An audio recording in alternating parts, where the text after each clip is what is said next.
ఓం శ్రీమాత్రే నమః. ముఖ్యంగా అక్టోబర్ 2వ తారీఖు సూర్యగ్రహణం.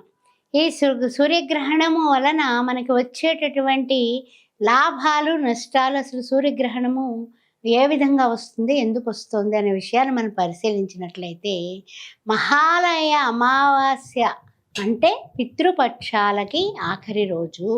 ఆ రోజున సూర్యభగవానుడికి ఈ గ్రహణం ఏర్పడటం వల్ల మనకొచ్చేటటువంటిది ఏమిటంటే గనక, మానవుల మధ్య వైరం అనేది ఏర్పడిపోతుంది.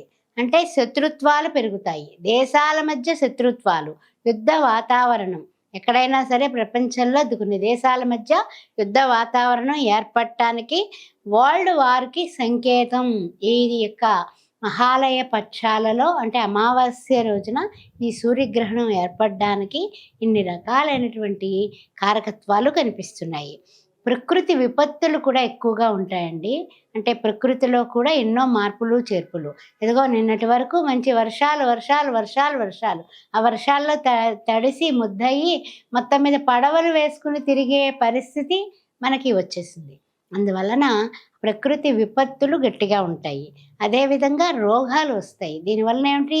హాస్పిటల్స్ అన్నీ కూడా రోగాలతో, జ్వరాలతో, వైరల్ ఫీవర్‌తో నిండిపోయి ఉన్నాయి. వీటిలన్నింటికీ కారణం ఈ యొక్క సూర్యగ్రహణం తరువాత కూడా ఇవన్నీ వచ్చే అవకాశాలు బాగున్నాయి. తర్వాత భయంకరమైనటువంటి వైరస్‌లు అంటే ఇదివరకు చూడండి కరోనా అనుకున్నాం గదా! అలాంటివి కాకపోయినా అంతకన్నా కొంచెం వేరే మార్పు పేరుతో వైరస్‌లు వచ్చేటటువంటి అవకాశాలు కూడా సూర్యగ్రహణం తరువాత కనపడుతున్నాయి. అందుకని మనము ఏ విధంగా ఈ అనర్థాలు తర్వాత ఈ యొక్క అనారోగ్యాలని ఏ విధంగా ఎదుర్కోవాలా అని మొట్టమొదటి నుంచి మనము అనుకుంటూ ఉండాలి. అయితే ముఖ్యంగా ఏంటంటే కొన్ని ప్రాంతాలలో అల్లర్లు, గొడవలు, దెబ్బలాట్లు, కొట్లాట్లు వచ్చే అవకాశం కనపడుతుంది. ఈ గ్రహణానికి రింగ్ ఆఫ్ ఫైర్ అంటే రింగ్‌లో ఫైర్ అంటే అగ్నితత్వం సూర్యభగవానుడు.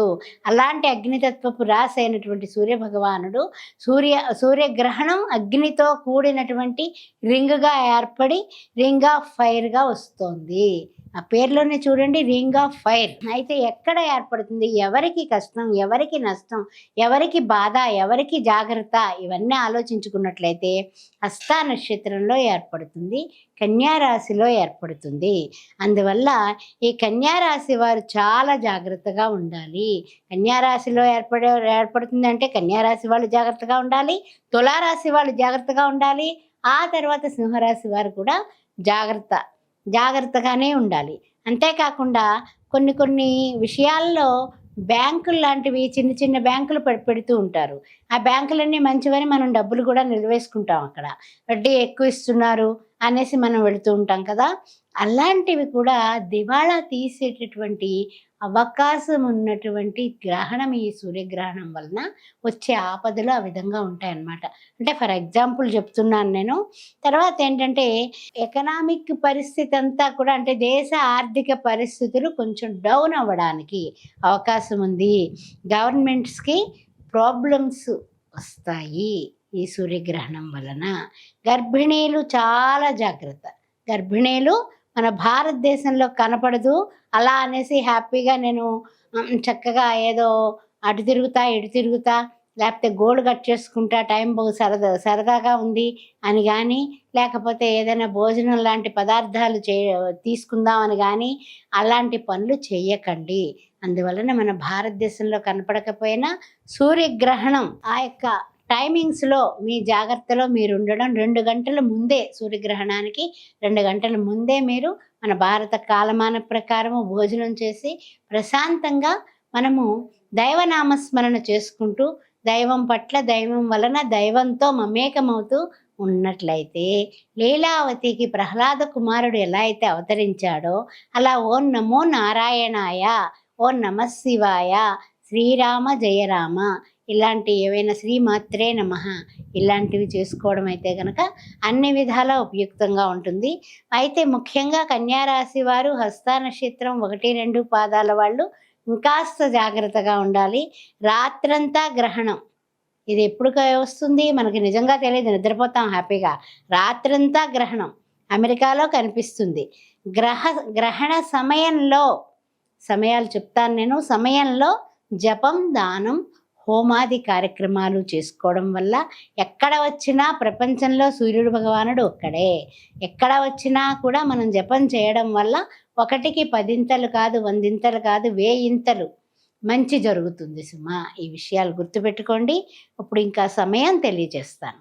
ఈ అక్టోబర్ 2వ తారీఖున ఏర్పడే ఈ సూర్యగ్రహణం 2వ తారీఖు, 3వ తారీఖు రెండు రోజులు కూడా మనకు ఉంటుంది. అయితే 9:13 రాత్రి మీరు ఎవరైనా పట్టు స్నానం చేయాలి, మాకు ఏమైనా కూడా ఇది ఉంటుంది ఏంటంటే జపాలు చేసుకోవాలనుకునే వాళ్ళు చేసుకోవచ్చు. తెల్లవారుజామున అంటే 3వ తారీఖున ఎర్లీ అవర్స్ 3:17 వరకు ఉంటుంది. అంటే సరాసరి చెప్పాలంటే 6 గంటల 4 నిమిషాల వరకు ఈ సూర్యగ్రహణం ఉంటుంది. ఎక్కువ ఏంటంటే కనుక అమెరికా, దక్షిణ అమెరికా, ఆ తర్వాత చూసినట్లయితే పసిఫిక్, అట్లాంటికా మహాసముద్రం, ఆ తర్వాత చూసినట్లయితే దక్షిణ ధ్రువంలోనే కనిపిస్తుంది. భారతదేశంలో కనిపించదు.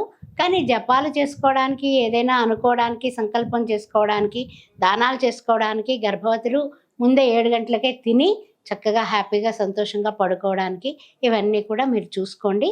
తర్వాత ముఖ్యంగా ఏంటంటే ఈ యొక్క భారత కాలమాన ప్రకారము మనకి భారత కాలమాన ప్రకారం కూడా చూసుకోవాలి కదా.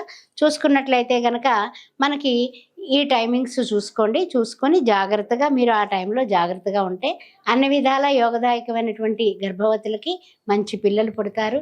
తప్పనిసరిగా కన్యా రాశి వారు ఆ తర్వాత చూసుకున్నట్లయితే కనుక కొంచెం జాగ్రత్త తీసుకోవాల్సింది ముఖ్యంగా కన్యా రాశి వారు. తర్వాత మనకు కనపడదు కాబట్టి పర్వాలేదు.